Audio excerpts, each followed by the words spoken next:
How to lock app on iPhone. Let's get started. Launch your Shortcuts app. This is the default app in your device. If you cannot find this app in your device, you can launch your App Store, search for the app Shortcuts, and download it. Once completion of its download, launch this app. You'll land to this kind of interface. Now at the bottom, you're going to find different options. Navigate to the option of automation. Click on the option New Automation.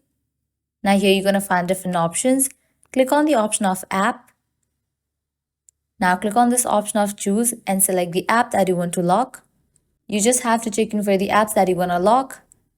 For this video, I'm going to select Calculator. After you select it, click on Done. Now check in for the option of Run Immediately.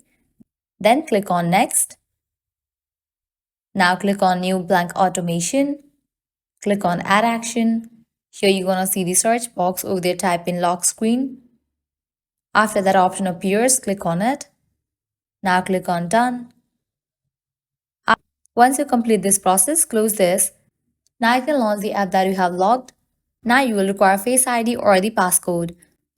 Well, this way you can easily lock apps on iPhone. By following the same steps, you can easily lock any of the app. At the end, if you guys find this video helpful, smash that like button, share and subscribe to our channel. Thanks for watching.